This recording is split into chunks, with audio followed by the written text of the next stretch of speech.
The mark of your ignorance is the depth of your belief in injustice and tragedy. What the caterpillar calls the end of the world, the master calls a butterfly. I was talking with a woman a few months ago who is facing an incredible physical challenge in her life. And she's been going to doctors, she's been hospitalized for months at a time, and she has an organ that is just shutting down, and nobody can figure out why. And she's in her 30s. She's a mother of little children. And she's facing her life right now of whether she's going to actually get to continue in this physical living. Obviously, we believe that we put aside this body and we move on into the spiritual realm, and so therefore it never ends. But for mothers in this room, you can very much relate with the fact that you don't want to go. And it would be quite unfair to have to leave early before we raised our children.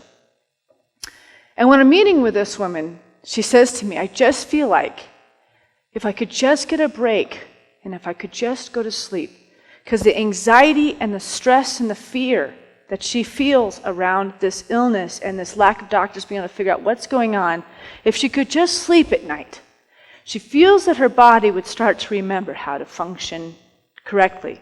Because the more she gets more in fear, the more she's focusing on it, the more she's not sleeping, and this is turning into this death sentence.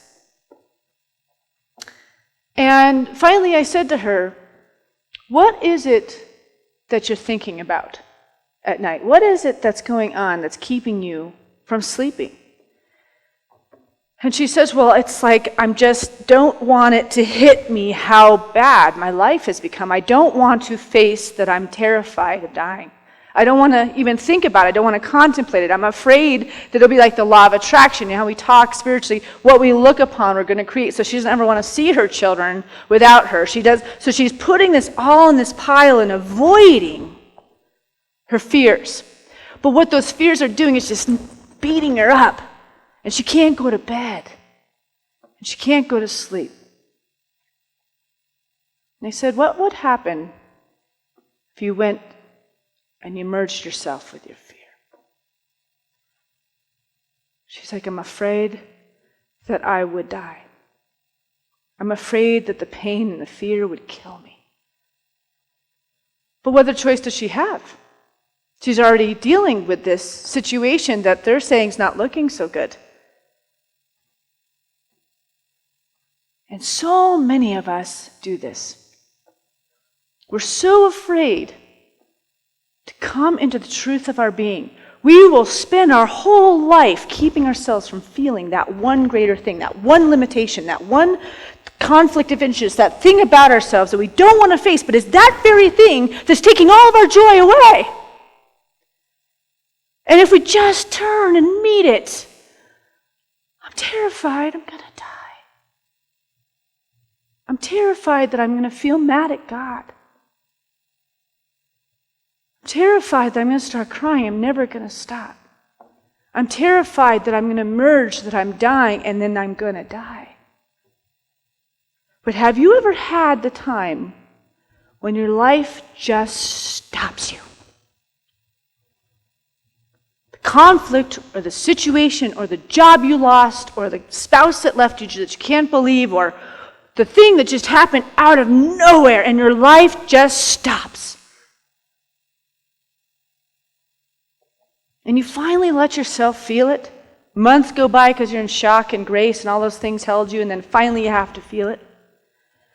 And the tears just start to fall. And it doesn't take 6 hours. It doesn't take the hours you think it would take.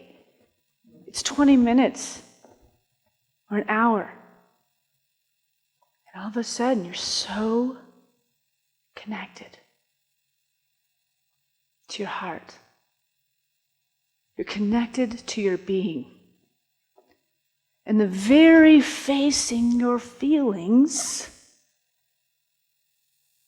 makes you feel whole again. You don't need that drink.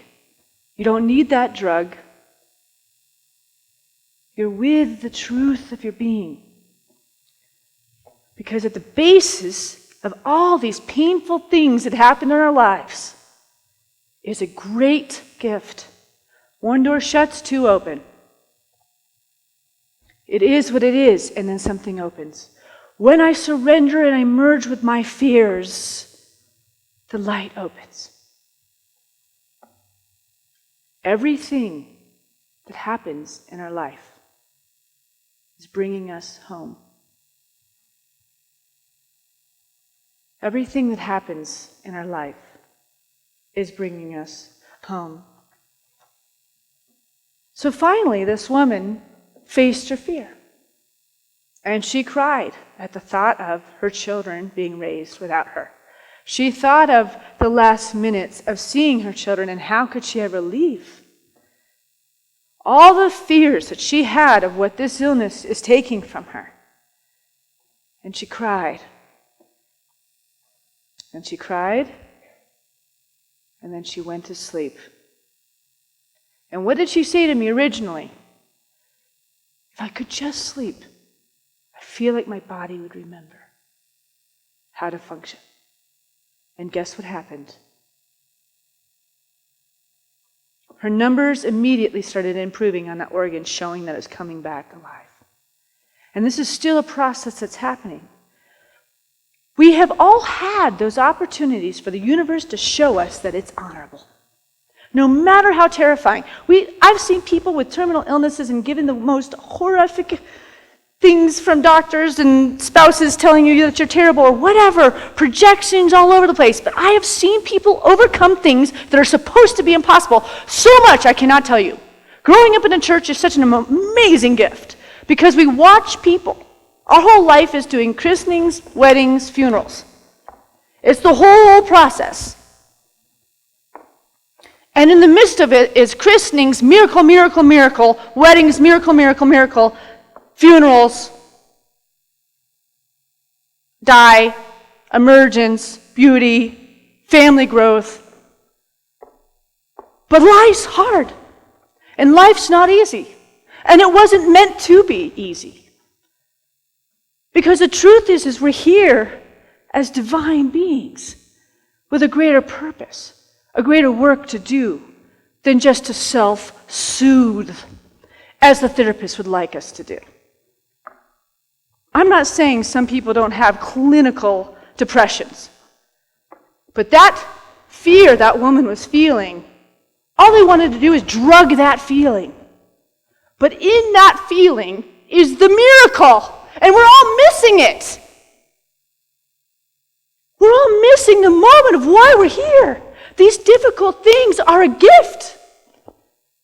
But they're piling and piling and piling, and we're becoming more and more alcoholics and drug addicts and medication takers, and this pill will make me tired, and this pill will wake me up, and this pill will make me numb, and this pill will...